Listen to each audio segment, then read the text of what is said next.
Hello and welcome to our YouTube channel दोस्तों। Web designing के इस ट्यूटोरियल में आप सबका स्वागत है। और आज की इस वीडियो में हम यहाँ पे एक होम पेज का डिजाइन बना के देखने वाले हैं। आज का ये जो वीडियो है वो यहाँ पे बहुत इम्पोर्टेंट होने वाला है।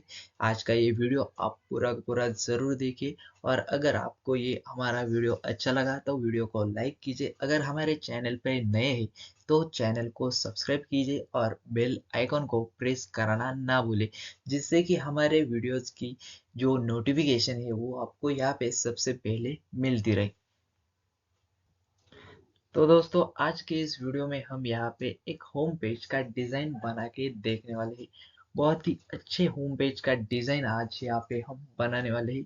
मैं आपको अपने ब्राउजर में ले चलता हूँ और आपको दिखा देता हूँ कि हम यहाँ पे कुछ ऐसा होम पेज का डिजाइन आज हम यहाँ पे बनाने वाले हैं। तो दोस्तों मैंने यहाँ पे एक न्यू बार यहाँ पे बनाया हुआ है। और इस न्यू बार में हमने यहाँ पे लेफ्ट साइड को एक लोगो यहाँ पे लगाया हुआ है। और इसके अंदर हमने यहाँ पे कुछ आइकॉन्स यहाँ पे दिए हुए हैं। और उसके बाद हमने यहाँ पे राइट साइड में न्यू बार के एक बटन यहाँ पे लगाया हुआ है। आप यहाँ पे देख सकते हैं, ये बुकिंग्स नाम का ये पिंक कलर का बटन हमने यहाँ पे बनाया हुआ है। और इसके बाद हमने यहाँ पे एक वेब पेज में बैकग्राउंड में एक इमेज यहाँ पे ऐड की हुई है। और उसके ऊपर हमने यहाँ पे ब्लू कलर, लाइट सा ब्लू कलर हमने यहाँ पे डाला हुआ है। और इसके बाद हमने यहाँ पे एक हेडिंग यहाँ पे दिया हुआ है। और बॉटम में हमने यहाँ पे एक इनपुट फील्ड यहाँ पे डाली हुई है। और उसमें हमने यहाँ पे एक सर्च बटन भी पिंक कलर का डाला हुआ है। ऐसा जो डिजाइन है वो आज हम यहाँ पर इस वीडियो में बना के देखने वाले हैं। तो आज का ये वीडियो आप पूरा देखिए। मैंने यहाँ पे बहुत हार्ड वर्क करके ये जो आज की वेब की डिजाइन है वो यहाँ पे बनाई हुई है। और आपको अगर हमारा ये वीडियो अच्छा लगा तो वीडियो को जरूर लाइक कीजिए और चैनल पे नए हैं तो चैनल को सब्सक्राइब जरूर कीजिए। तो चलिए हम चलते हैं अपने वीएस कोड में। और दोस्तों मैंने यहाँ पे एक HTML का जो फाइल है वो यहाँ पे बनाई हुई है। और उसके बाद हमने यहाँ पे एक CSS की भी फाइल यहाँ पे बनाई हुई है। आप यहाँ पे देख सकते हैं, आपको यहाँ पे पहले एक HTML की और एक CSS की फाइल बना के लेनी है। और उसके बाद यहाँ पे आपको पहले HTML का स्ट्रक्चर यहाँ पे डाल देना है। तो दोस्तों हम यहाँ पे क्या कराते हैं, हमारे पहले इस टाइटल से यहाँ पे स्टार्ट कराते हैं। तो हम यहाँ पे पहले टाइटल चेंज करेंगे और टाइटल डाल देंगे हम यहाँ पे ट्रैवल वेबसाइट, वेबसाइट हेडर। और इसके बाद यहाँ पे सेकंड में हम हमारी ये जो CSS की फाइल है उसे यहाँ पे लिंक कराएंगे। लिंक टैग का यूज करा के हम यहाँ पे उसे लिंक करा दें। और उसके बाद यहाँ पे href में उसे यहाँ पे टारगेट करेंगे एट स्टाइल डॉट CSS। ये हो गई हमारी CSS की फाइल यहाँ पे ऐड। अब इसके बाद हमें यहाँ पे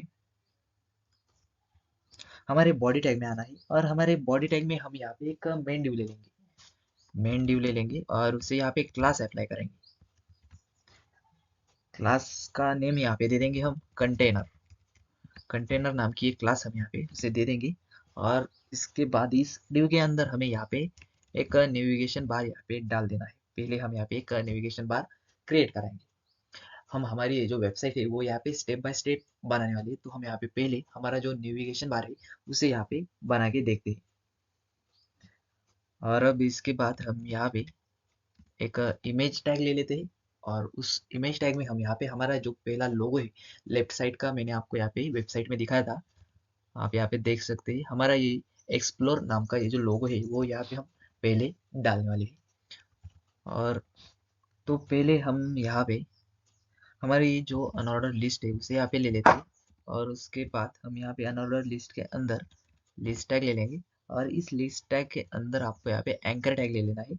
और इस एंकर टैग को आपको यहाँ पे एज रेफरेंस में नल ये वैल्यू आपको यहाँ पे डाल देनी है। और उसके बाद हमें यहाँ पे तीन जो आइकॉन्स है वो यहाँ पे लेने हैं। उसके लिए हम यहाँ पे पहला आइकॉन ले लेते हैं ट्रैवल गाइड। और इसके बाद इसे ही यहाँ पे कॉपी करेंगे और यहाँ पे लास्ट में डाल देंगे फेमस प्लेसेस। और एक हमें यहाँ पे आइकॉन ले लेना है कॉन्टेक्ट अस। ये हो गए हमारे 3 बटन्स यहाँ पे क्रिएट। और अब इसके बाद हमें यहाँ पे हमारे अनऑर्डर लिस्ट के बाहर आना है और यहाँ पे हमें बटन टैग ले लेना है और इस बटन टैग को हम यहाँ पे बुकिंग्स ये नेम यहाँ पे इसके अंदर डाल देंगे। अब इसके बाद हमें यहाँ पे इसे एक क्लास देनी है, बटन नाम की, ये बीटीएन नाम की क्लास हम यहाँ पे उसे असाइन करेंगे। और उसके बाद हमें यहाँ पे इस बटन को भी एक इमेज यहाँ पे डाल देनी है। उसके लिए हम यहाँ पे इमेज टैग ले लेते हैं, इमेज src। और उसके बाद हम यहाँ पे हमने इमेजेस नाम का ये फोल्डर यहाँ पे बनाया हुआ है, आप यहाँ पे देख सकते हैं। और इमेजेस नाम के इस फोल्डर में हमने यहाँ पे एक इमेज यहाँ पे स्टोर की हुई है, जिससे हमने यहाँ पे icon.png ये नाम दिया हुआ है। उस इमेज को हम यहाँ पे यूज करेंगे और इसके बाद हमारा ये जो इमेज टैग है उसे यहाँ पे क्लोज कराएंगे। और उसके अंदर हमें यहाँ पे कुछ गड़बड़ दिखाई दे रही है, इस साइन को यहाँ पे डालना होगा हमें। और इस बटन को हमें लास्ट में ही क्लोज करा के रखना है, तो हम यहाँ से हटा देते। ये हो गया हमारा बटन क्रिएट। अब इस फाइल को सेव करा दे और अपने ब्राउजर में रन कराने के लिए हम उसे यहाँ से उठा दें और यहाँ पर अपने ब्राउजर में लाके हम उसे ऐसे छोड़ देंगे। तो देखिए दोस्तों, आप यहाँ पर देख सकते हैं हमारा ये जो न्यू बार है वो यहाँ पे हमें कुछ ऐसे शो हो रहा है और उसे हमें यहाँ पे कुछ ऐसे डिजाइन कराना है। उसके लिए हम यहाँ पे चलते हैं अपने CSS के फाइल में और हमने यहाँ पे ये जो CSS फाइल बनाई हुई है उसमें हम यहाँ पे पहले हमारे होल पेज को, यहाँ पे वेब पेज को टारगेट कराते हैं।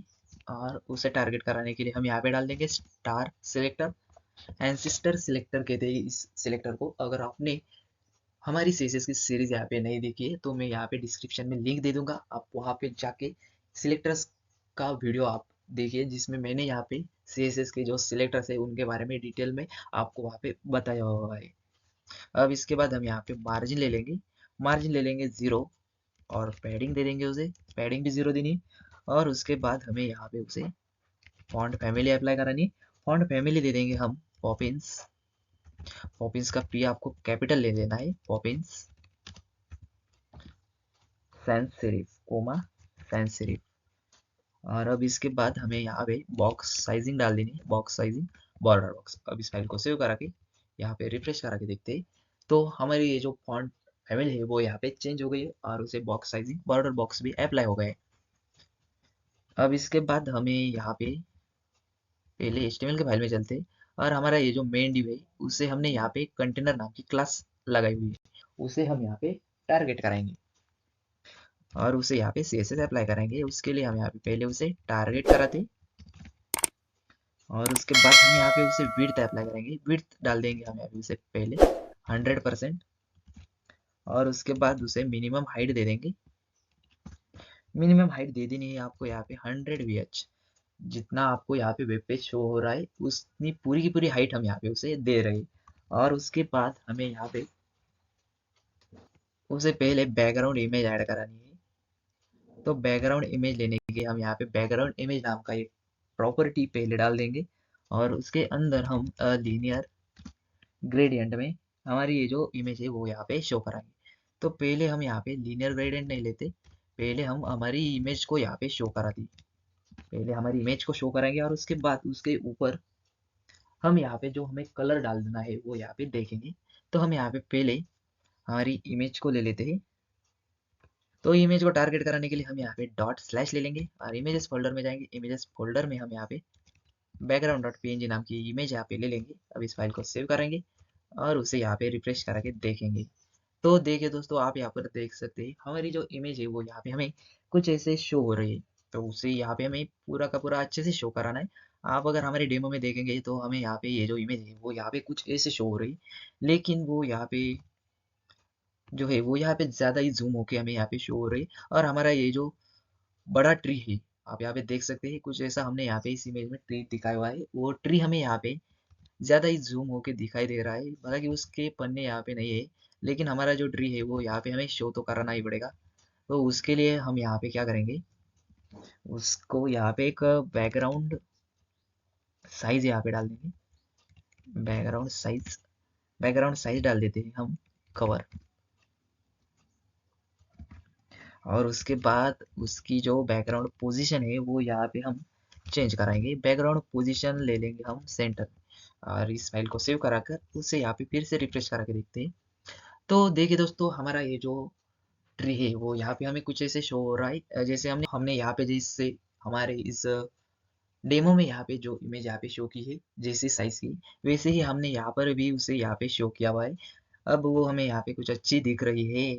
अब इसके बाद हमें यहाँ पे उसके ऊपर कुछ ऐसा लाइट सा कलर यहाँ पे डाल देना है। तो उसके लिए हमें यहाँ पे लीनियर ग्रेडियंट का यूज कराना है। लीनियर ग्रेडियंट का यूज कराने के लिए हम यहाँ पे डाल देते हैं लीनियर ग्रेडियंट फंक्शन। और उसके बाद उसके एंडिंग में हम यहाँ पे कोमा लगा देंगे, जिससे कि हमारा ये जो यूआरएल है उसके अंदर की भी इमेज हमें यहाँ पे शो होनी चाहिए भाई। उसके लिए हम यहाँ पे कोमा तो लगाना ही पड़ेगा। अगर नहीं लगाएंगे तो इमेज ही शो नहीं होगी। तो उसके लिए हम यहाँ पे ले लेते हैं आर जी बी ए। और आर जी बी ए के अंदर हमें यहाँ पे फंक्शन डालना है और उसके अंदर हमें कलर की वैल्यू डाल देनी है। कलर की वैल्यू हम यहाँ पे पहले लेते हैं 9 और उसके बाद 7 ले लेंगे, 0 ले लेंगे और उसके बाद 7 ले लेंगे और लास्ट में ले लेंगे 0.65।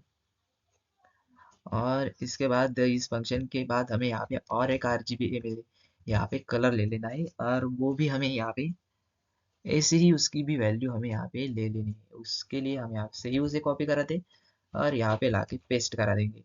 ये हो गया हमारा कलर कंप्लीट। अब इस फाइल को सेव करा के यहाँ पे हम रिफ्रेश करा के देखते हैं। तो देखिए दोस्तों, आप यहाँ पर देख सकते हैं हमारा ये जो कलर है वो यहाँ पे हमारे वेबसाइट में हमें ऐसे शो हो रहा है। अगर हम यहाँ पे हमारे डेमो में चले तो हमारे डेमो में भी वैसे ही ये कलर हमें यहाँ पे शो हो रहा है। अब इसके बाद हम चलते हैं हमारे CSS के फाइल में और उसके बाद हमें यहाँ पे पहले HTML के फाइल में जाना पड़ेगा ना। तो हमारे HTML के फाइल में आते हैं और यहाँ पर हमने मेन डिव के बाद एक नेविगेशन बार का नेव नाम का ये टैग हमने यहाँ पे लिया हुआ है। तो उस नेव टैग को हम यहाँ पे पहले डिजाइन कराएंगे। नेव टैग को डिजाइन कराने के लिए उसको यहाँ पे टारगेट करा लिया है हमने। और उसके बाद हम यहाँ पे पहले उसकी विड्थ यहाँ पे 100% कराएंगे। मैं आपको यहाँ पे डेमो में दिखा दूँ तो हमारा ये जो पूरा पूरा नेविगेशन बार है वो यहाँ पे हमारी वेबसाइट के टॉप में यहाँ पे उसने पूरी की पूरी 100% विड्थ यहाँ पे ऑक्यूपाई कर ली है। अब हमें यहाँ पे उसकी तो पहले विड्थ यहाँ पे डिसाइड करानी होगी और उसे सेट करानी तो होगी ना। और उसके बाद हम यहाँ पे पहले उसका डिस्प्ले फ्लेक्स करा दें, डिस्प्ले फ्लेक्स कराएंगे। अब इस फाइल को यहाँ पे सेव करा दें और यहाँ पे हम डिस्प्ले फ्लेक्स कराने के बाद हमारे ये जो आइटम्स है हमने यहाँ पे हमारा पहला, आपको यहाँ पे दिखा देता हूँ, पहला आइकॉन हमने यहाँ पे तो नहीं लिया है, उसे भी ले लेंगे। तो हमारे ये जो दो आइकॉन्स है वो हम यहाँ पे डिस्प्ले फ्लेक्स कराने के बाद ये जो कॉलम के फॉर्मेट में, कॉलम में हमें यहाँ पे एक ही कॉलम में शो हो रहे वो यहाँ पे दो कॉलम में डिवाइड हो जाएंगे, मतलब कि एक ही रो में हमें यहाँ पे वो शो होंगे। उसके लिए हमने यहाँ पे डिस्प्ले फ्लेक्स किया है। अब इसे यहाँ पे रिफ्रेश करेंगे तो देखिए दोस्तों, आप यहाँ पर देख सकते हैं हमारे ये जो आइकॉन्स है वो यहाँ पे हमें एक ही रो में शो हो रहे हैं। अब इसके बाद हम यहाँ पे हमारा ये जो लोगो है, पहला लेफ्ट साइड का लोगो, उसे यहाँ से ले लेते हैं। इमेजेस के फोल्डर में हमने यहाँ पे लोगो स्टोर किया हुआ है, उसे हमने यहाँ पे ले लिया है। और अब उसके बाद उसे यहाँ पे क्लास अप्लाई करेंगे। क्लास भी हम यहाँ पे उसे लोगो ही दे देते हैं। और अब इसके बाद हम यहाँ पे चलते हैं अपने CSS के फाइल में और यहाँ पे हमने डिस्प्ले फ्लेक्स किया हुआ है। और उसके बाद अलाइन आइटम्स को सेंटर करा के देखेंगे। अब इस फाइल को सेव करा के यहाँ पे उन्हें रिफ्रेश कराएंगे। तो देखिए दोस्तों, आप यहाँ पे देख सकते हैं हमारे ये जो तीनों के तीनों आइकॉन्स है वो हमें यहाँ पे शो हो रहे हैं। तीनों के तीनों का मतलब है कि ये हमारा पहला आइकॉन हुआ। ये तीन जो आइकॉन्स है उन्हें हम यहाँ पे एक ही मानेंगे और ये हमारा थर्ड आइकॉन। ये ऐसे हम यहाँ पे तीन आइकॉन्स कह रहे हैं। अब इसके बाद हमें यहाँ पे पहले हम अपना ये जो लोगो है उसकी साइज को यहाँ पे डिक्रीज कराएंगे। तो आप यहाँ पे देख सकते हैं उस लोगो की जो साइज है वो यहाँ पे बहुत ही ज्यादा हमें शो हो रही है। तो हम यहाँ पे पहले उसे थोड़ा सी साइज उसकी एडजस्ट करा के ले लेते हैं। हमने यहाँ पे उसे लोगो नाम की क्लास यहाँ पे डाली है। तो हम यहाँ पे उसकी क्लास को टारगेट कराते हैं लोगो। और उसके बाद करली ब्रेसेस के अंदर उसका हम जो विड्थ है उसे यहाँ पे विड्थ सेट करा देते हैं। विड्थ डाल देंगे हम यहाँ पे उसे 180 पिक्सल, 180 पिक्सल ही डाल के देखते हैं पहले। और उसके बाद इस फाइल को सेव करा के यहाँ पे रिफ्रेश कराएंगे। तो दोस्तों आप यहाँ पे देख सकते हैं हमारे इस आइकॉन की जो साइज है वो यहाँ पे तो डिक्रीज हो गई है। अब इसके बाद हम यहाँ पे चलते हैं और यहाँ पे देखते हैं तो हमारे इस आइकॉन की और उस आइकॉन की साइज यहाँ पे सेम है, लेकिन हमारे इस आइकॉन पर हमें होवर करने के बाद उसका जो कर्सर है वो यहाँ पे चेंज हो रहा है, और हमारे इस आइकॉन पर करने के बाद होवर कर्सर तो चेंज नहीं हो रहा है। उसके लिए हम यहाँ पे उसका कर्सर चेंज कराएंगे, कर्सर डाल देंगे हम उसे पॉइंटर। पॉइंटर अब इस फाइल को सेव करा के यहाँ पे रिफ्रेश करके देखते हैं, और ये हमारा ये जो कर्सर है वो यहाँ पे इस आइकॉन पर होवर करने के बाद ये चेंज हो रहा है। अब इसके बाद हमें यहाँ पे हमारा ये जो आइकॉन है उसके बीच में यहाँ पे हमें थोड़ी सी स्पेस डालनी होगी। तो हम यहाँ पे इस नेविगेशन बार में हमने यहाँ पे डिस्प्ले फ्लेक्स किया है। अब उसके बाद यहाँ पे जस्टिफाई कंटेंट प्रॉपर्टी का यूज करेंगे और यहाँ पे डाल देंगे हम स्पेस अराउंड, और स्पेस अराउंड नहीं डालते, स्पेस बिटवीन डालना पड़ेगा, स्पेस बिटवीन। अब इस फाइल को सेव कराएंगे और उसे यहाँ पे रिफ्रेश करा के देखेंगे। तो देखिए दोस्तों आप यहाँ पे देख सकते हैं हमारे ये जो तीनों के तीनों आइकॉन्स है उन्हें हमने यहाँ पे उन सबके बीच में यहाँ पे स्पेस तो डाल दिए। अब इसके बाद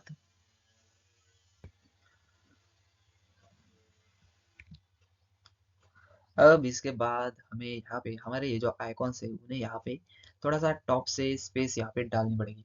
टॉप से स्पेस डालने के लिए हम यहाँ पे क्या करते हैं, पैडिंग लगा देते हैं। पैडिंग लगाएंगे हम, 10 पिक्सल की पैडिंग लगाते हैं और उसके बाद यहाँ पे 0 डाल देते हैं। एक्स वाई में हमने यहाँ पे पैडिंग लगाई हुई है। ये जो हमारी पहली पैडिंग है वो यहाँ पे वाई एक्सिस की है, और ये सेकंड पैडिंग की वैल्यू यहाँ पे एक्स एक्सिस की है। अब इस फाइल को सेव करा के यहाँ पे रिफ्रेश करके देखते हैं तो हमारे ये जो नेविगेशन बार है वो यहाँ पे टॉप से थोड़ा सा शिफ्ट हो गया है, आप यहाँ पे देख सकते हैं। अब इसके बाद हम यहाँ पे चलते हैं अपने पहले HTML के फाइल में जाएंगे। HTML के फाइल में हम यहाँ पे देखते हैं तो न्यू बार के बाद हमने यहाँ पे इस लोगो को भी डिजाइन किया हुआ है, और न्यू बार के लोगो के बाद यहाँ पे अनऑर्डर लिस्ट आती है। तो हम यहाँ पे अनऑर्डर लिस्ट को यहाँ पे टारगेट कराएंगे। तो हम यहाँ पे हमारे इस अनऑर्डर लिस्ट को यहाँ पे टारगेट करेंगे और उसे यहाँ पे थोड़ी सी स्पेस दे देंगे, मतलब कि उसे यहाँ पे ज़्यादा ही स्पेस देने वाले हैं, लेकिन हम थोड़ी सी बता रहे हैं। और उसका जो ये स्टाइल है ये हमें यहाँ पे लिस्ट का स्टाइल यहाँ पे शो हो रहा है। लिस्ट हमें यहाँ पे डॉट डॉट दिखा देती है, तो हमें यहाँ पे उन्हें यहाँ पे रिमूव कराएंगे, उन्हें रिमूव कराएंगे। और हमारा ये जो पूरे के पूरे ये आइकॉन्स है उन्हें यहाँ पे हमें थोड़ा सा राइट में शिफ्ट कराना है। आप यहाँ पे देख सकते हैं हमारे ये आइकॉन्स हमें यहाँ पे थोड़े से राइट में शिफ्ट कराने। तो हम यहाँ पे चलते हैं अपने फाइल में, और यहाँ पे हम पहले न्यू बार ले लेते हैं। न्यू बार के अंदर अनऑर्डर लिस्ट को टारगेट कराएंगे, और उसके अंदर हम यहाँ पे पहले उसकी जो स्टाइल है डॉट की स्टाइल उसे यहाँ पे नन कराएंगे, लिस्ट स्टाइल नन। और उसके बाद उसे हमें थोड़ी सी विड्थ अप्लाई करानी है, थोड़ी सी विड्थ दे देंगे 100% की। और उसके बाद हमें यहाँ पे उसकी टेक्स्ट को राइट में अलाइन करा देना है, टेक्स्ट अलाइन राइट। अब इस फाइल को यहाँ पे सेव कराते हैं और उसे यहाँ पे हम रिफ्रेश करा के देखते हैं। तो देखिए दोस्तों आप यहाँ पे देख सकते हैं हमारे ये जो आइकॉन्स है वो यहाँ पे ज़्यादा ही राइट में चले गए। अब हमें यहाँ पे उन्हें थोड़ी सी पैडिंग देनी पड़ेगी, पैडिंग देनी पड़ेगी राइट साइड से, क्योंकि हमने यहाँ पे उन्हें राइट साइड में भेजा है। तो राइट साइड से हमें यहाँ पे थोड़ा सा उन्हें लेफ्ट की तरफ लाना पड़ेगा, और उसके लिए 60 पिक्सल की पैडिंग दे दे के देखते। तो हमारे ये जो आइकॉन्स है वो यहाँ पे थोड़ा सा अंदर आ गए, आप यहाँ पे देख सकते हैं। हमारे आइकॉन्स यहाँ पे ठीक है, कोई बात नहीं। अब इसके बाद हम चलते हैं अपने अनऑर्डर लिस्ट के बाद हमें यहाँ पे देखना पड़ेगा हमें यहाँ पे किसे टारगेट कराना है। अनऑर्डर लिस्ट के बाद हमारा ये जो आता है वो है लिस्ट टैग। तो इसे हम यहाँ पे टारगेट करेंगे, एक एक लिस्ट टैग को टारगेट करेंगे, एक एक लिस्ट टैग को टारगेट करेंगे, मतलब एक ही लिस्ट टैग को टारगेट करेंगे, लेकिन जो सेसेस राइट करेंगे वो अलग अलग सबको यहाँ पे डिवाइड होके मिलेगी। तो हम यहाँ पे पहले उसे यहाँ पे हमने क्या कराना है, हमने जैसे यहाँ पे हमारे ये जो तीन आइकॉन थे 1 2 और 3, जो यहाँ पे कॉलम के फॉर्मेट में थे उन्हें हमने यहाँ पे रो के फॉर्मेट में जैसे डिस्प्ले फ्लेक्स करा के शो करा जाता, वैसे ही इन्हें भी हमें यहाँ पे कुछ ऐसे ही शो कराना है। आप हमारे डेमो की वेबसाइट में देख सकते हैं। तो हमें यहाँ पे उन्हें हमें रो के फॉर्मेट में पूरा पूरा शो कराना है, और रो के फॉर्मेट में शो कराने के लिए हम यहाँ पे चलते हैं अपने सीएसएस के फाइल में, और यहाँ पे हम हमारे न्यू बार को टारगेट कराते हैं, न्यू बार अनऑर्डर लिस्ट। और उसके बाद हम यहाँ पे क्या करेंगे, उसका जो डिस्प्ले है उसे यहाँ पे इनलाइन ब्लॉक कराएंगे। Inline block. अब इस फाइल को सेव करा के यहाँ पे रिफ्रेश करा के तो देखिए तो हमारे ये जो तीनों के तीनों आइकॉन्स है वो यहाँ पे हमें ऐसे ही शो हो रहे, रो के फॉर्मेट में ऐसे ही शो हो रहे। अगर हम यहाँ पे डिस्प्ले फ्लेक्स करा के देखें, फ्लेक्स डाल के देखते हैं, फ्लेक्स डाल के भी वैसे ही होंगे, लेकिन डिस्प्ले फ्लेक्स कराने के बाद हमारे ये जो आइकॉन्स है वो यहाँ पे डायरेक्टली हमारे लेफ्ट साइड में आ रही है। तो हम यहाँ पे फ्लेक्स नहीं करा सकते, फ्लेक्स कराना की जरूरत नहीं थी, लेकिन मैं आपको यहाँ पे दिखाना चाहता था कि फ्लेक्स कराने के बाद भी क्या हो सकता है। अब इसके बाद हमें यहाँ पे इसे फिर से रिफ्रेश कराना है और हमारे ये जो आइकॉन्स है वो यहाँ पे हमें कुछ ऐसे शो हो रहे हैं, लेकिन हमें यहाँ पे उनके बीच में थोड़ा थोड़ा स्पेस यहाँ पे तो डालना पड़ेगा। थोड़ा स्पेस हम यहाँ पे उसके बीच में डाल देते हैं। तो हम यहाँ पे स्पेस डालने के लिए मार्जिन लगाएंगे आप, और मार्जिन लगाएंगे हमें एक्स वाई में, वाई एक्स के फॉर्मेट में 10 पिक्सल और 20 पिक्सल की हम यहाँ पे मार्जिन अप्लाई कर रहे थे। और इस फाइल को यहाँ पे फिर से रिफ्रेश करा के देखेंगे तो देखिए दोस्तों, आप यहाँ पे देख सकते हैं हमारे ये जो आइकॉन्स है वो यहाँ पे हमें कुछ ऐसे शो हो रहे हैं। अब इसके बाद हमारी इन आइकॉन्स को हमें यहाँ पे कुछ ऐसे शो कराना है। इसका मतलब हमें यहाँ पे इन आइकॉन्स के नीचे जो अंडरलाइन है वो यहाँ पे रिमूव करानी है। तो हमने यहाँ पे पहले लिस्ट की जो स्टाइल थी उसे यहाँ पे रिमूव कराया था। लिस्ट की स्टाइल जो थी वो यहाँ पे अनऑर्डर लिस्ट से हमने मूव की थी, और ये जो अंडरलाइन है वो यहाँ पे एंकर टैग की है। तो हमें यहाँ पे पहले हमारे एंकर टैग को टारगेट कराना होगा। अनऑर्डर लिस्ट के बाद हमने यहाँ पे लिस्ट टैग को टारगेट किया था, और लिस्ट टैग के अंदर हमने एंकर टैग भी डाला हुआ है, तो उसे हम यहाँ पे टारगेट कराएंगे never unordered list list anchor tag, और उसे हम यहाँ पे डाल देंगे टेक्स्ट डेकोरेशन नन। अब इस फाइल को सेव करा के यहाँ पे रिफ्रेश करा के तो देखे, हाँ, तो हमारे इन आइकॉन्स का जो अंडरलाइन थी वो यहाँ पे तो रिमूव हो गई। अब इसके बाद हमें यहाँ पे उनका कलर चेंज करना होगा। कलर डाल देंगे हम यहाँ पे उन्हें #FF, ये हमारा व्हाइट कलर है, हम उसे यहाँ पे डाल देते और इसे यहाँ पे फिर से रिफ्रेश कराएंगे तो हमारे ये जो लिस्ट टैग है वो यहाँ पे हमें कुछ ऐसे शो हो रहे हैं, आप यहाँ पे देख सकते हैं। अब हमारे ये जो लिस्ट के आइकॉन्स है वो यहाँ पे तो शो हो गए, हमारे लिस्ट के आइकॉन्स का काम भी यहाँ पे खत्म हो गया। और अब इसके बाद हमें यहाँ पे हमारा ये जो बटन है उसे यहाँ पे हमें डिजाइन कराना है। तो हम यहाँ पे हमारे इस बटन को डिजाइन करके देखते हैं। तो पहले हम यहाँ पे क्या करेंगे, तो बटन में हमें यहाँ पे पहले क्या कराना होगा, हमारा ये जो बटन है वो यहाँ पे हमारा इस एरोप्लेन का साइन यहाँ पे ऊपर हमें शो हो रहा है, और उसके बाद हमारा ये बुकिंग नाम हमें उसके नीचे शो हो रहा है। आप यहाँ पर भी देख सकते हैं हमारा ये जो एरोप्लेन का साइन है वो यहाँ पे लेफ्ट साइड में है, और बुकिंग का जो नाम है वो यहाँ पे राइट साइड में। तो हमें यहाँ पे ये जो कॉलम के फॉर्मेट में है उसे हमें यहाँ पे रो के फॉर्मेट में शो कराना होगा। तो रो के फॉर्मेट में शो कराने के लिए हम यहाँ पे क्या करेंगे, डिस्प्ले को चेंज करेंगे, डिस्प्ले फ्लेक्स करा के देख लेंगे, और उसके बाद उसकी साइज को यहाँ पे थोड़ा सा चेंज कराएंगे, बटन की साइज को चेंज कराएंगे। तो हम यहाँ पे पहले अपने HTML के फाइल में देखते हैं, हमने यहाँ पे बटन को बीटीएन नाम की क्लास अप्लाई की हुई है। तो हम यहाँ पे डॉट बीटीएन डाल देते हैं, और उसके अंदर हम यहाँ पे पहले उसका डिस्प्ले चेंज कराएंगे, डिस्प्ले फ्लेक्स करा के देखते हैं। अब इस फाइल को सेव करा के यहाँ पे रिफ्रेश कराएंगे तो हमारे ये जो एरोप्लेन का साइन और बुकिंग्स का ये नाम है वो यहाँ पे एक ही रो में हमें शो हो रहा है। अब इसके बाद हमें यहाँ पे उसकी जो साइज है वो यहाँ पे एडजस्ट करेंगे भी पेज। आप इस बटन की साइज भी देख सकते हैं, और इस बटन को तो हमें यहाँ पे वैसी साइज डालनी होगी, तो हमें यहाँ पे पहले पैडिंग देनी होगी उसे। तो हम यहाँ पे क्या करेंगे, उसे हम 10 पिक्सल की पैडिंग दे के देखेंगे, और उसके बाद हम यहाँ पे उसे एक्स में 20 पिक्सल ये पैडिंग हम यहाँ पे उसे डाल देंगे। अब इस फाइल को रिफ्रेश करा के देखते हैं तो हमारा ये जो बटन है वो हमें यहाँ पे कुछ ऐसे शो हो रहा है। और अब इसके बाद हमें यहाँ पे हमारा ये जो बुकिंग्स का नेम है उसे यहाँ पे सेंटर में लाना है। तो उसके लिए हम यहाँ पे क्या करेंगे, अलाइन आइटम्स, डिस्प्ले फ्लेक्स कराने के बाद हम यहाँ पे अलाइन आइटम्स तो यूज करा सकते हैं। अलाइन आइटम्स में सेंटर कराएंगे तो हमारा ये जो बुकिंग्स का नाम है वो यहाँ पे वर्टिकली सेंटर में हो जाएगा। अगर हमें यहाँ पे हॉरिजॉन्टली सेंटर में करना होगा तो हम यहाँ पे जस्टिफाई कंटेंट सेंटर करा दे। अब हमें यहाँ पे वर्टिकली सेंटर में करना है, इसके लिए हम यहाँ पे उसे अलाइन आइटम सेंटर का यूज करा के देखते हैं। तो हमारा ये जो नाम है वो यहाँ पे सेंटर में आ गया है, आप यहाँ पे देख सकते हैं। तो दोस्तों अब इसके बाद हम यहाँ पे क्या कराते हैं, पहले यहाँ पे जाके देखते हैं तो हमारा ये जो बटन है उसकी बॉर्डर हमें यहाँ पे नन करानी है, उसकी बॉर्डर हमें शो नहीं करानी। और इस पर क्लिक कराने के बाद भी हमें कुछ थोड़ी ज़्यादा बॉर्डर हमें शो होती है, उसे भी हमें यहाँ पे नन कराना है। तो हम यहाँ पे क्या कराते हैं, उसकी बॉर्डर को भी नन कराएंगे, 0 कराएंगे, नन का या 0 की बॉर्डर नन या 0, और उसकी आउटलाइन यहाँ पे डाल देंगे 0। और उसके बाद इस फाइल को सेव कराएंगे और उसे यहाँ पे रिफ्रेश करा के देखेंगे तो हमें यहाँ पे हमारा बटन कुछ अच्छा यहाँ पे शो हो रहा है। लेकिन हमें यहाँ पे हमारे इस बटन को बॉर्डर रेडियस यहाँ पे डालनी पड़ेगी। बॉर्डर रेडियस डालेंगे क्योंकि हमें यहाँ पे इस बटन को जो कॉर्नर से उसके उससे यहाँ पे कर्व कराना पड़ेगा। तो उसके लिए हम यहाँ पे बॉर्डर रेडियस डाल देंगे, बॉर्डर रेडियस। तो बॉर्डर रेडियस डाल देंगे 5 पिक्सल। इस फाइल को सेव करेंगे और यहाँ पे रिफ्रेश करेंगे तो हमारे बॉर्डर की रेडियस, बटन के बॉर्डर की रेडियस यहाँ पे कर्व तो हो गई। और हमारा ये जो बटन है वो भी यहाँ पे कुछ ऐसे ही हमें दिख रहा है। अब इसके बाद हमें यहाँ पे इस बटन का कलर, यहाँ पे बैकग्राउंड कलर चेंज कराना पड़ेगा।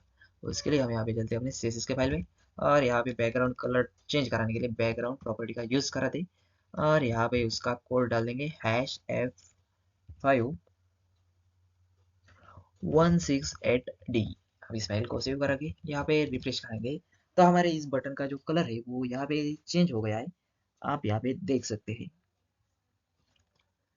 अब इसके बाद हमें यहाँ पे हमारे इस बुकिंग्स के नेम को यहाँ पे थोड़ा सा चेंज कराना पड़ेगा। आप यहाँ पे देख सकते हैं हमारा ये जो बुकिंग्स का नेम है और ये एरोप्लेन है उसकी साइज यहाँ पे थोड़ी सी कम हमें यहाँ पे करानी होगी और बुकिंग्स की हमें यहाँ पे फॉन्ट की कलर भी चेंज करानी पड़ेगी। तो उसके लिए हम यहाँ पे क्या कराते हैं, पहले बुकिंग्स का कलर यहाँ पे चेंज कराएंगे और कलर डाल देंगे हमारा #FF, वाइट कलर का कोड है भाई, उसे हम यहाँ पे डाल देंगे। और उसके बाद हम क्या करेंगे, उसकी जो फॉन्ट की वेट है उसे हम यहाँ पे डाल देंगे, फॉन्ट वेट 500 डाल देते हैं फॉन्ट वेट। और उसके बाद इस फाइल को सेव कराएंगे और उसे यहाँ पे रिफ्रेश करा के देखे थे तो हमारा ये जो बटन है वो यहाँ पे हमें कुछ ऐसे शो हो रहा है। आप यहाँ पे देख सकते हैं हमारा ये बटन हमें यहाँ पे ऐसे शो हो रहा है। और हमारे इस बटन पर हमें हवर करने के बाद हमारा कर्सर चेंज कराना पड़ेगा ना। यहाँ पर कर्सर चेंज किया हुआ है तो यहाँ पर भी हमें कर्सर चेंज ही कराना पड़ेगा। उसे कैसे छोड़ सकते हैं, तो कर्सर यहाँ पे डाल देते हैं, कर्सर पॉइंटर, पॉइंटर है, पॉइंटर। ओके। अब इस फाइल को यहाँ पे फिर से रिफ्रेश करेंगे तो हमारा जो कर्सर है वो यहाँ पर बटन पे हवर करने के बाद चेंज हो रहा है। और अब इसके बाद हमें यहाँ पे मैंने कहा था इस इमेज की साइज को हम थोड़ा सा कम कराएंगे, डिक्रीज करा के देखेंगे। तो उसके लिए हमें यहाँ पे इस बटन के अंदर, आपको मैं यहाँ पे दिखाता हूँ, इस बटन के अंदर हमने इमेज टैग को लिया था। तो हम क्या करते हैं, पहले हमारे इस बटन को टारगेट कराते और उसके बाद उसके अंदर की इमेज टैग को टारगेट कराएंगे और उसकी विड्थ हम यहाँ पे डाल देंगे, 10 पिक्सल की विड्थ डाल के देखेंगे। और उसके बाद उसे हम यहाँ पे सेव कराएंगे और यहाँ पे रिफ्रेश कराएंगे तो हमारा आइकॉन हमें बहुत ही छोटा यहाँ पे शो हो रहा है। अब हम यहाँ पे उसे इंक्रीज तो कराएंगे ही, इंक्रीज करा के देखेंगे और यहाँ पे रिफ्रेश करा के देखते हैं। तो देखिए दोस्तों, आप यहाँ पे देख सकते हैं हमारे इस बटन का जो आइकॉन है वो यहाँ पे सेम टू सेम हमें शो हो रहा है। और अब इसके बाद हमें यहाँ पे हमारी इस बुकिंग्स के नेम से थोड़ा सा हमें लेफ्ट साइड की तरफ इस आइकॉन को हमें मूव कराना होगा। तो उसके लिए हम यहाँ पे उसे मूव कराएंगे। मूव कराने के लिए यहाँ पे डाल देते हैं मार्जिन राइट, और मार्जिन राइट डाल देंगे हम, 10 पिक्सल की मार्जिन राइट कराएंगे और इस फाइल को यहाँ पे रिफ्रेश करा के देख लेंगे तो हमारा ये जो बटन के अंदर का एरोप्लेन है वो यहाँ पे थोड़ा सा लेफ्ट साइड में शिफ्ट हो गया है, आप यहाँ पे देख सकते हैं। तो अब इसके बाद हम यहाँ पे अपने डेमो में चलते हैं और आप यहाँ पे देख सकते हैं हमारे इस डेमो में हमारा ये जो लेफ्ट साइड का और राइट साइड का आइकॉन है उनके बाद यहाँ पे थोड़ी थोड़ी आपको यहाँ पे स्पेस दिखाई दे रही है। तो हमें यहाँ पे हमारे नेविगेशन के बाद यहाँ पे थोड़ी थोड़ी स्पेस हमें यहाँ पे शो करानी होगी। तो उसके लिए हमें यहाँ पे नेविगेशन के बाद ही नहीं, आप यहाँ पे देख सकते हैं हमारे इस हेडिंग के बाद भी यहाँ पे थोड़ी स्पेस हमें यहाँ पे शो होती हुई दिखाई दे रही है। और इसके लिए हम यहाँ पे क्या करेंगे, पहले अपने CSS के फाइल में चलते हैं और यहाँ पे हम हमारे इस मेन कंटेनर टैग को ही यहाँ पे पैडिंग अप्लाई करा के देखते हैं। चलिए हमारे इस कंटेनर टैग में चलते हैं और उसे यहाँ पे पैडिंग डालेंगे हम, XY में पैडिंग डाल के देखते हैं। 30 पिक्सल की पैडिंग डालते हैं, Y की पैडिंग वर्टिकली 30 पिक्सल, और उसके बाद यहाँ पे 60 पिक्सल की हॉरिजॉन्टली डाल के देखेंगे। अब इस फाइल को रिफ्रेश कराएंगे तो हमारा ये जो वर्टिकली पैडिंग है वो यहाँ पे हमें अप्लाई हो गई है। लेकिन यहाँ पे जो लेफ्ट और राइट साइड की जो पैडिंग है हॉरिजॉन्टली, वो यहाँ पे हमें और यहाँ पे डालनी पड़ेगी। उसके लिए हम यहाँ पे क्या करते, 8% ही डाल के देखते। अब इस फाइल को सेव करेंगे और यहाँ पे ये जो पैडिंग है उसे यहाँ पे थोड़ी सी कम करेंगे, 10%, 10 पिक्सल करा के देखते और इसे फिर से रिफ्रेश कराएंगे। तो देखिए दोस्तों, आप यहाँ पे देख सकते हैं हमारा ये और ये आइकॉन्स यहाँ पे एक ही जगह पे यहाँ पे शो हो रहे। उन्हें राइट और लेफ्ट साइड से जो पैडिंग है वो यहाँ पे आ गई है। अब इसके बाद हम यहाँ पे क्या कराते, हमारे CSS के फाइल में यहाँ पे लास्ट में आते और उसके बाद हम यहाँ पे चलते हैं हमारे HTML के फाइल में। तो दोस्तों अब इसके बाद हमें यहाँ पे, हम पहले डेमो में जाते हैं। इसके बाद हमें यहाँ पे हमारा ये जो हेडिंग पैराग्राफ टैग और ये इनपुट फील्ड, हमें यहाँ पे ये तीनों को यहाँ पे डाल देना है। और इन तीनों को डालने के बाद हमारा ये जो होम पेज है वो यहाँ पे रेडी हो जाएगा। उसके लिए हम यहाँ पे चलते हैं अपने HTML के फाइल में और इस HTML के फाइल में हमें यहाँ पे हमारे नेविगेशन के बाद एक डिव लेना पड़ेगा। तो हम यहाँ पे एक डिव ले लेंगे और उसे हम यहाँ पे क्लास लगाएंगे। कंटेंट नाम की ये क्लास हम यहाँ पे उसे डाल देंगे और उसके बाद इसके अंदर हमें यहाँ पे पहले क्या लेना है, एक हेडिंग लेना है। हेडिंग ले लेंगे हम ब्यूटीफुल प्लेस। आप यहाँ पे देख सकते हैं ब्यूटीफुल प्लेसेस टू एक्सप्लोर।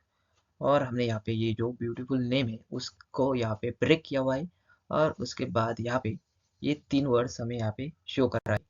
तो हम यहाँ पे क्या करेंगे, उन्हें ब्रेक कराने के लिए BR टैग का यूज करेंगे और यहाँ पे डाल देंगे प्लेसेस टू एक्सप्लोर।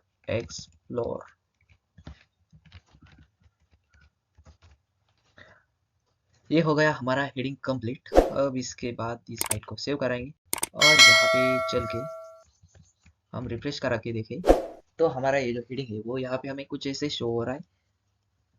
अब हेडिंग के बाद हमें यहाँ पे एक पैराग्राफ टैग भी डालना पड़ेगा।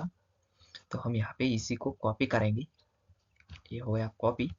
और अब इसके बाद हम यहाँ पे अपने पैराग्राफ टैग को डाल देते हैं और उसमें हमारा कॉपी किया हुआ कंटेंट भी डाल देंगे। और अब इसके बाद हमारा ये पैराग्राफ टैग यहाँ पे कंप्लीट हो गया। इसके बाद हमने यहाँ पे लास्ट में एक इनपुट टैग लिया हुआ है। तो इस इनपुट टैग और बटन को साथ में लेने के लिए हम यहाँ पे फॉर्म टैग का यूज कराएंगे। फॉर्म टैग के अंदर हम यहाँ पे क्या करेंगे, पहले एक इनपुट फील्ड ले लेंगे, उसका टाइप टेक्स्ट ही रहने देते हैं और उसके बाद यहाँ पे प्लेस होल्डर के अंदर हम यहाँ पे डाल देंगे कंट्री नेम। और उसके बाद यहाँ पे लास्ट में हमें एक बटन भी ले लेना है और बटन ले लेंगे हम सर्च नाम का, सर्च। और उसके बाद इस बटन को भी हमें टाइप देना पड़ेगा। टाइप दे देंगे हम सबमिट, टाइप दे देंगे type is equal to submit.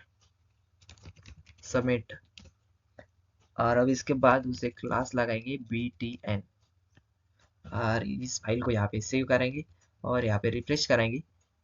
तो देखिए दोस्तों, आप यहाँ पे देख सकते हैं हमारा ये जो पैराग्राफ टैग और हेडिंग टैग है वो यहाँ पर हमें कुछ ऐसे शो हो रहा है। अब इसके बाद हमें यहाँ पे हमारे इस पैराग्राफ टैग और हेडिंग टैग को हमारे पेज के बॉटम में लेना होगा और उन्हें पेज के बॉटम में लेने के लिए हमें यहाँ पे उन्हें CSS अप्लाई करानी पड़ेगी। तो हमें यहाँ पे पहले हमारे VS कोड में चलते हैं और VS कोड में हमने यहाँ पे पहले इस ड्यू को कंटेंट नाम की क्लास अप्लाई की है। तो उसे यहाँ पे कंटेंट नाम की क्लास को टारगेट कराएंगे कंटेंट और कर्ली का पूरा यहाँ पे पहले हमारा ये जो ड्यू है मेन ड्यू, उसे यहाँ पे हमें नीचे लेके आना है। हम यहाँ पे अलग अलग इसे यहाँ पे नीचे नहीं लाएंगे, उसे एक ही साथ नीचे हमें यहाँ पे लेके आना है। उसके लिए हम यहाँ पे उसके मेन ड्यू को ही टारगेट किया हुआ है। तो हम यहाँ पे उसे ही मार्जिन अप्लाई कराएंगे। मार्जिन टॉप से देनी है, 40% की मार्जिन दे के देखते हैं, 40%। और इस फाइल को यहाँ पे रिफ्रेश कराएंगे तो हमारा ये जो हेडिंग है वो यहाँ पे नीचे तो आ गया है। अब इसके बाद हमें यहाँ पे उसका जो कलर है वो यहाँ पे हमें चेंज करना पड़ेगा। आप यहाँ पे देख सकते हैं हेडिंग का और पैराग्राफ टैग का कलर यहाँ पे व्हाइट है और यहाँ पर आपको वो ब्लैक दिख रहा है। तो हमें यहाँ पे उसका कलर हर बार की तरह इस बार भी #FFP डालना होगा ये हमने यहाँ पे डाल दिया है। और अब इसके बाद हम यहाँ पे उसे मैक्स विड्थ अप्लाई करेंगे, 620 पिक्सल की मैक्स विड्थ डाल देंगे हम। और अब इसके बाद हम इस फाइल को सेव करा के यहाँ पे रिफ्रेश कराएंगे, तो हमारे इस हेडिंग का और टैग का कलर यहाँ पे चेंज तो हो गया है। और अब इसके बाद हमें यहाँ पे फिर से डेमो में चलते हैं। हमारे इस डेमो के हेडिंग को यहाँ पे, कंटेनर के हेडिंग को यहाँ पे टारगेट करना होगा और उसकी साइज यहाँ पे इंक्रीज करानी होगी। तो उसके लिए हम यहाँ पे इस कंटेंट टैग को टारगेट कराते और कंटेंट टैग के अंदर हमने H1 में यहाँ पे उसे लिया हुआ है। उस हेडिंग को हमने यहाँ पे H1 टैग का यूज कराया है, तो हम यहाँ पे उसे टारगेट कराते और उसके फॉन्ट की साइज को हम यहाँ पे डाल देंगे 70 पिक्सल। और उसके बाद उसकी वेट भी हम यहाँ पे इंक्रीज कराएंगे। फॉन्ट की वेट डाल देते हैं हम 600 की फॉन्ट वेट डाल देंगे। और अब इस फाइल को सेव कराएंगे और उसे यहाँ पे रिफ्रेश करा के देखेंगे, तो यहाँ पे हमें हमारा ये जो टेक्स्ट है वो यहाँ पे कुछ ऐसे शो हो रहा है, आप यहाँ पे देख सकते हैं। और अब इसके बाद हमें यहाँ पे उनके बीच में थोड़ा सा, टेक्स्ट के बीच में यहाँ पे थोड़ा सा हमें स्पेस देना होगा। उसके लिए हमें हर लाइन के बाद यहाँ पे उसे चेंज कराना है। तो हम यहाँ पे क्या कराते हैं, उसे लाइन हाइट दे देंगे, लाइन हाइट 140 पिक्सल की लाइन हाइट हम यहाँ पे दे देते हैं। 140 ये यहाँ पे थोड़ी छोटी हो जाएगी, हम यहाँ पे 64 डाल के देखते हैं और इस फाइल को यहाँ पे रिफ्रेश कराएंगे, तो ये भी हमें यहाँ पे कुछ कम दिखाई दे रही है।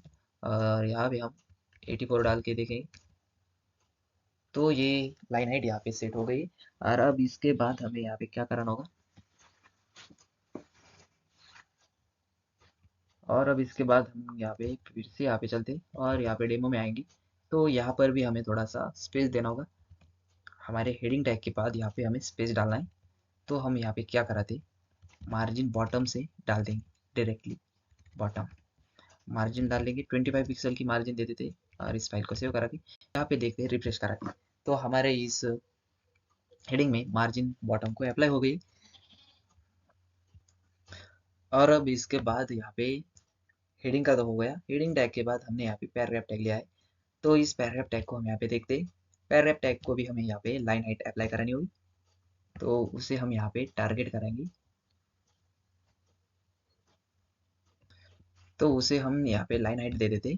तो पहले हम यहाँ पे क्या कराते, कंटेंट को टारगेट कराते, कंटेंट के अंदर पैराग्राफ और लाइन हाइट 25 पिक्सल की उसे भी लाइन हाइट दे देंगे और इस फाइल को सेव करेंगे और यहाँ पे हम रिफ्रेश करा के देखते हैं, तो हमारे इस पैराग्राफ टैग को लाइन हाइट तो अप्लाई हो गई। अब इसके बाद हमें यहाँ पे हमारा ये जो इनपुट बॉक्स और ये सर्च बॉक्स है, उसे यहाँ पे हमें CSS अप्लाई करानी होगी और उसका डिज़ाइन हमें यहाँ पे कुछ ऐसे बनाना पड़ेगा। तो हम यहाँ पे अब क्या कराते, अपने HTML के फाइल में चलते और हमारे इस HTML के फाइल में हम यहाँ पे देखते, तो हमने यहाँ पे एक फॉर्म टैग यहाँ पे लिया हुआ है, तो हम पहले हमारे इस फॉर्म टैग को ही CSS अप्लाई करेंगे। तो हमारे इस फॉर्म टैग को हम यहाँ पे क्या कराते, पहले उसे अपने यहाँ पे डेमो के अंदर चलते, तो हमें यहाँ पे उसे ये जो रो फॉर्मेट में हमें शो हो रहे उन्हें यहाँ पे हमें ऐसे शो कराना है। दोस्तों आप यहाँ पे देख सकते हैं हमारा ये जो इनपुट बॉक्स और ये सर्च बटन है वो यहाँ पे हमें कॉलम के फॉर्मेट में शो हो रहे हैं और हमें यहाँ पे उन्हें रो के फॉर्मेट में शो कराना है। तो उसके लिए हम यहाँ पे पहले हमारे फॉर्म टैग को टारगेट करेंगे, फॉर्म,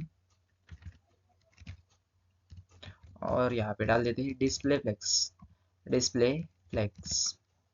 और उसके बाद इस फाइल को सेव करा के यहाँ पे रिफ्रेश कराएंगे, तो हमारे ये जो दो इनपुट बॉक्स और बटन है वो यहाँ पे हमें रो के फॉर्मेट में तो शो हो रहे। अब इसके बाद हम यहाँ पे क्या कराते, तो दोस्तों अब इसके बाद हमें यहाँ पे क्या कराना होगा, हमारे इस फॉर्म टैग को यहाँ पे आप यहाँ पे देख सकते हैं, उसे हमें थोड़ी सी मार्जिन देंगे और उसके बैकग्राउंड में हमें यहाँ पे वाइट कलर डालना पड़ेगा। उसके लिए हम यहाँ पे अपने इस फॉर्म टैग में चलते और यहाँ पे हम पहले पैडिंग दे देंगे, 10 पिक्सल की पैडिंग डालेंगे और उसके बाद उसका बैकग्राउंड कलर हम यहाँ पे चेंज कराएंगे और डाल देंगे #FF। और अब इस फाइल को सेव करेंगे और यहाँ पे रिफ्रेश करा के देखेंगे, तो हमारा ये जो इनपुट बॉक्स और बटन है उसके पीछे यहाँ पे व्हाइट कलर आ गया है, बैकग्राउंड का कलर तो चेंज हो गया है। अब इसके बाद हम यहाँ पे क्या कराते, उन्हें यहाँ पे बॉर्डर रेडियस डाल देते, बॉर्डर रेडियस, और बॉर्डर रेडियस डाल देंगे हम 5 पिक्सल की बॉर्डर रेडियस डाल देते, और इस फाइल को सेव करके रिफ्रेश कराएंगे तो इस फॉर्म को यहाँ पे बॉर्डर रेडियस भी अप्लाई हो गई। और अब इसके बाद हम यहाँ पे क्या कर रहे थे, हमारे इस बटन को यहाँ पे मार्जिन टॉप अप्लाई कर रहे थे, थोड़ा सा टॉप से थोड़ा सा मूव कर रहे थे, मार्जिन टॉप 30 पिक्सल डाल देंगे, मार्जिन टॉप 30 पिक्सल। और उसके बाद हम यहाँ पे क्या कर रहे थे, हमारे आइटम्स को अलाइन आइटम्स सेंटर कर रहे थे, वर्टिकली सेंटर कर रहे थे, उसके लिए यहाँ पे ऐसा लिया हुआ है। ये हो गया हमारा इनपुट और सर्च बटन सेंटर में। अब इसके बाद हम यहाँ पे क्या कराएंगे, हमारा ये जो इनपुट बॉक्स है वो यहाँ पे हमें कुछ ऐसे शो कराना है, जिस पर क्लिक कराने के बाद यहाँ पे आउटलाइन भी हमें शो नहीं होनी चाहिए, और ये बटन हमें यहाँ पे राइट साइड में लेना है, लेफ्ट साइड में इनपुट बॉक्स। उसके लिए हम यहाँ पे पहले क्या कराते हैं, हमारे डॉट कंटेंट के अंदर फॉर्म को टारगेट कराते, और इस फॉर्म के अंदर इनपुट बॉक्स को टारगेट कराते, और इस इनपुट बॉक्स को हम यहाँ पे पहले बॉर्डर हटा देंगे, बॉर्डर भी हटाएंगे और आउटलाइन भी हटा देंगे, 0 रखनी है हमें। और उसके बाद उसकी विड्थ हमें यहाँ पे पूरी की पूरी विड्थ ले लेनी होगी, और उसे विड्थ दे देंगे 100%। और अब इस फाइल को यहाँ पे सेव कराएंगे और उसे यहाँ पे रिफ्रेश करा के देखते हैं। तो देखिए दोस्तों, आप यहाँ पे देख सकते हैं हमारे इस इनपुट टैग को पूरी की पूरी विड्थ तो अप्लाई हो गई, और अब इसके बाद हमारा ये जो बटन है वो भी यहाँ पे राइट साइड में आ गया है। अब इसके बाद हम यहाँ पे क्या कराते हैं, डेमो में देखते, हमारे ये जो कंट्री नेम है वो यहाँ पे हमें कुछ अच्छे से शो कराना होगा। ये यहाँ पे बहुत ही छोटा यहाँ पे हमें शो हो रहा है। अब उसकी साइज को हम यहाँ पे इंक्रीज कराते, और उसके बाद उसे यहाँ पे लेफ्ट साइड से भी थोड़ी सी पैडिंग दे देंगे। तो उसे हम यहाँ पे क्या कराएंगे, फॉन्ट साइज डाल देंगे हम 16 पिक्सल की फॉन्ट साइज, और यहाँ पे डाल देंगे पैडिंग ही डाल देते, पैडिंग लेफ्ट, पैडिंग लेफ्ट डाल देंगे 10 पिक्सल। अब इस फाइल को सेव करेंगे और यहाँ पे रिफ्रेश करा के देखेंगे। तो देखिए दोस्तों, आप यहाँ पे देख सकते हैं हमारा ये जो इनपुट बॉक्स है उसे यहाँ पे कुछ हमें ऐसे शो हो रहा है, उसका प्लेस होल्डर में जो नेम था वो यहाँ पे हमें ऐसे शो हो रहा है।